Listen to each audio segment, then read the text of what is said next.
Hello Capricorn, welcome to a timeless justice for Capricorn reading where we discuss however the topic of justice would like to disclose itself via one of the sister energies I read for, which on this channel belongs to Sekhmet. Her sister energies of Bastek can be found via the description box below, or also just various ways on how to travel the content that I have spread out via both channels. Again, can be found via the description box below. You'll also find access to my newly launched website, either by the description box or my bio somewhere or another, for you to traverse and see whether or not you not only like to read more about me 7th, but would like to book any services that I have made available for you at this time.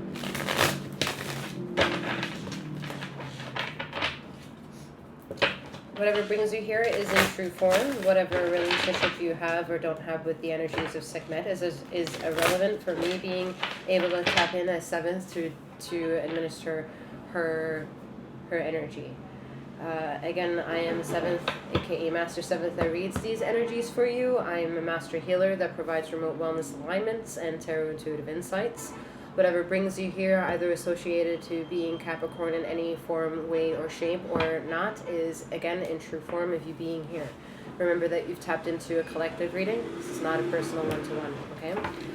Feminine and masculine energies are non-gender specific. However, femininity both has feminine and masculine attributes. Feminine and as well as masculinity having feminine and masculine attributes, all right? Jiggle and jive here, okay. Someone wants to get into some sort of mechanical work, or someone is in it, or that's their job work, like their line of work. Be mindful for the next 3 weeks. Just be more present when you're at work, okay? Just working around machinery, be more mindful. Especially if you're on medicine. There's a weird atmosphere here belonging to this reading that presses making the symptoms of certain medicines a bit worse than before. Okay, just pay heed to that. All right, we have 10 of Cups, satisfaction with the 7 of Coins here, and the Cruelty card, 9 of Swords. 7 of Coins has despair. So, in the so-called frequency of life, it can be at least palpable enough to accept that there are highs and lows. Whether that high comes with having deep pockets of money, a higher status of followers in social media, influence over the community, influence in a state or country, provocative in being able to state a word for more than two and four more than one person in a room, and then the lows where you may not have politically certain rights, you might not have equal sharing holds of money, potentially to create new or to regain old, the outlier, the sheep perspective and trauma and war. And then there's a journey through highs and lows. My makeup's acting up. And whatever comes and distracts, you take it gracefully. You take it gracefully. 7 of Coins in traditional tarot is just the energy of being a bit more mindful to the situation at hand, either maybe even every step of the way or all the rules before you make an assumption. Like, you like to pay attention to details. And also some of the details that go amiss is disparity in knowing that you like validation of fulfillment to also come leaking in those moments where despair has strengthened you. Some people have been hardened by this. and it's harder for them to shed a tear or show more emotionality to other people because they didn't, maybe you weren't taught to accept more vulnerability to yourself. Maybe life was harder in that aspect to polish and not showcase the quote unquote weaker parts of you, you know, being inundated by the ego, that shedding a tear is a sign of weakness instead of a cathartic embrace to something lovely and unconditional, and remembering that connection. There is a difficulty to staying in the midst of all the highs and the lows. And I think for clarity's sake, it's important for you to remember it's not about the highest of highs, nor the lowest of lows, and neither the relationship between the two. You being you, the journey up to a high and the journey down to a low, and the traveling between the two, that's your story. That's the way that you're unique.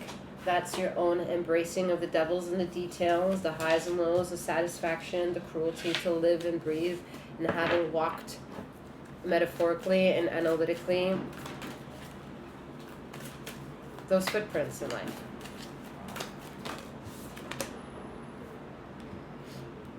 And however which way they shape you. Look at all those goddamn eyes, you know?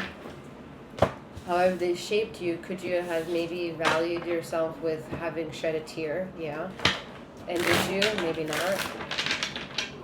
Have there been ways where you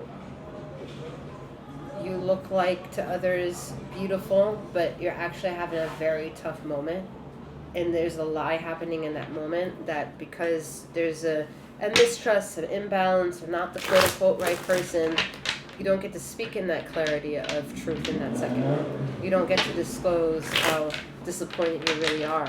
You have to maintain the status quo. And that also adds layers to the intelligence of the disappointment. Not being able to let go, not being able to have chosen that person and disclosed a truth in that very second that capitulated itself from honesty. And so you're wanting to embrace not only that journey, but using that journey of possibility to filter out the losses and the gains, and living justly, living comfortably. Ace of Cups.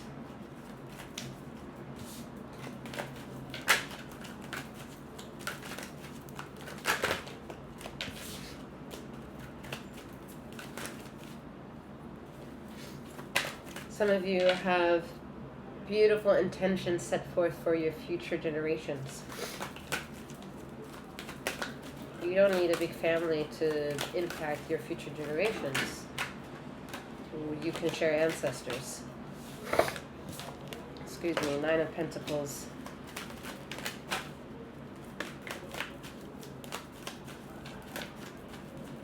You want someone who also loves the ugly parts of you.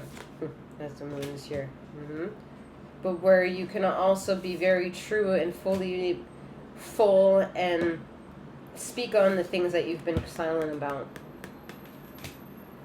You're on your journey for this rediscovery, okay? This rediscovery is a person that you've traveled with in life before.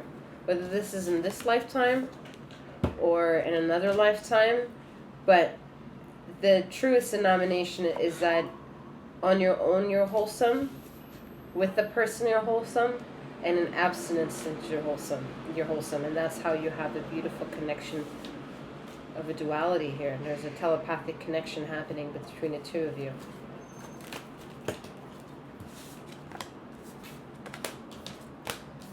Look at that telepathic connection that happens between the two of you. But the trigger is you having to both individually look at the inner bad and good wolf and tame their sense of unruliness, and also validate them for the energies of who and what they are. Having a full 360, rejuvenating, vulnerable, authentic, mind-blowing relationship with yourself. And then the equal will not look you in the two eyes. It will look you in your third eye. And it will be an eye for an eye.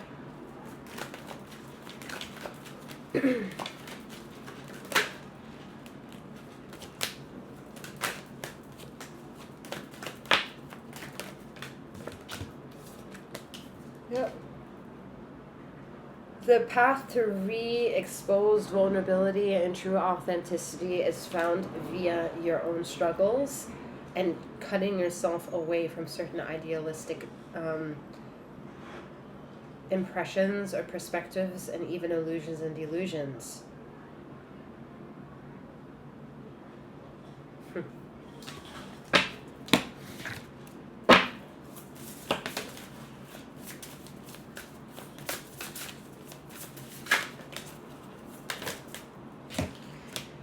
We have here full moon celebration. We have joy, Sagittarius, Neptune, imagination, and last but not least, part of fortune, number 32, prosperity. And that is all that I have for you at this time. May you have a wonderful morning, noon, or night, wherever you are in this ether of time and space. And may you keep flowing, growing, and glowing. Take care.